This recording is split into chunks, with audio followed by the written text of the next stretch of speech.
You don't become what you want, because so much of wanting is about living in the space of what you don't have. That's why Jim Carrey's story is so powerful, because he started to act as though he already had it. He would go up to Mulholland Drive, he would drive away thinking, I already have those things, I just haven't accessed them as yet. I believe those things are going to come to me, and I'm going to act like they are, so I'm going to move forward in my life in order to draw that to myself in such a way that my actions are in alignment with what I say I believe. Donda is basically my version of like a cyber, extension of my brain. Like, here's something that I'm thinking of that you can't touch, but we need to bring it into fruition. We need to manifest it. And we have to see how to use things of our past and things of our now to create our future. The songs that we're doing at Sunday service is basically my book of hymns for the future gospel university that I'm creating, where I've envisioned and will manifest a 200,000 seat stadium, circular, with 100,000 gospel singers. Say a visionary, you think of yourself in terms of like as an artist, as a creator, as someone who has these thoughts that they manifest in terms of music and art and creation and design, the things that you do. Yeah, I manifest, I see things. I'm a great leader because I listen and I'm empathetic, and I feel the entire earth, and I feel us as a species, as the human race. Is there something that you want people to take away from this film that you hope the audience gets from going to? Yeah, not to take life on its face value, that it's all a mystery and it's an illusion. It's also, I know people are getting a strange intuitive feeling about the nature of it, because they're talking about the subconscious mind, the nature of memory and dreams. The whole thing is a dream. Everything in it is a dream. And I'm not sure where the reality is. But when you look at our own lives, we don't know if there's we don't know what reality is. We don't know what life is. We don't know what time is.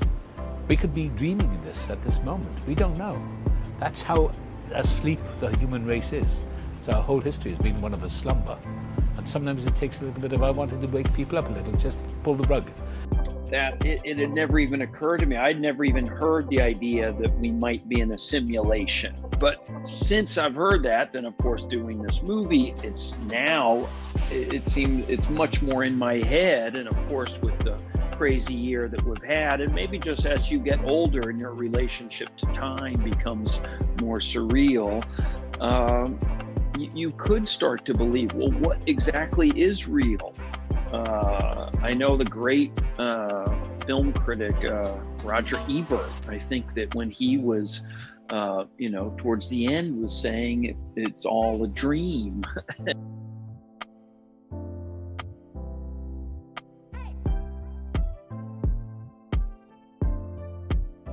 It was, quite magnificent, and it's a dream. It was just a dream come true for all of us, just being able to create a space line that hopefully quite a few of the people who are watching this show one day will go up on.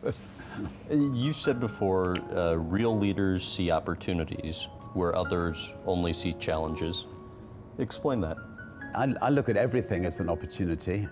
So I'm positive about life generally, and I generally feel that you can find ways of solving problems and making things work. And I'm definitely a sort of glass, nearly full kind of person rather than a glass half full. So, I think out of being just a generally positive person, you can make positive things happen. What do you think about during your decision-making process? So if I come up with an idea for a new business, I don't bring in accounting firms to cost analyze it, because one accounting firm will say it's a good idea, another accounting firm will say it's a bad idea. So if I, for instance, had brought in an accounting firm to say, will Virgin Atlantic work when we started the airline, I'm sure they would have said no way. But what I knew was if I could create the kind of airline I'd want to fly on, that was exceptionally better than any other airline flying, that it was likely that more money would come in in the year than and I'd have money left over at the end of the year. How much of you fighting was about winning versus just beating the shit out of the person in the ring? It was about beating myself. To be able to accomplish the goals that I want. I made my own goal. I made all my goals delusional, and I turned my delusions into reality. Did people laugh at you when you were 13, 14 years old, saying you want to be the heavyweight champ? Oh, it's not my face. Fair point. Fair point. Two things, my dream and my faith. Faith is the belief in things that you cannot see. You can never lose faith. That's the key. You have to believe in something that you can't see. You have to believe when you don't see no way how. You have to buckle down and keep believing. God is always coming. Here's the deal. The moment you ask God for something, he boxes it up and he ships it to you. Here's the problem with the package. He never gives you the date that it's going to arrive. It's going to come. He just don't tell you when. If he told you when, it would destroy the relationship that's required to have an abundant life, which is faith. So here's the deal. He wants you to stay in faith to receive the package, because he only delivers to Faith Street. If you step off over here to I Don't See How Boulevard, he don't ship there. If you get over here to I Don't See How Circle, he does not ship there. He only sends the boxes to Faith Street. Quick shout out UK. Sentence. What would you do? Blimey, one sentence. Say what? If you had power that came with transcendence, what would you do with all that power? I've already got it. I can manifest anything, in case you haven't noticed. I started out living this little kid life in Yonkers, and the band did the magic, so. Depends what we're talking about. I feel like I'm in control of my feelings. That's about it. You know, I'm in control of my destiny. I'm in control of what I put out in the universe. Because I do feel like what you give is what you get, right? So I feel like it's like a boomerang. It like all comes back to you. And that's why I know how important it is to stay happy or to have a positive attitude and outlook on things.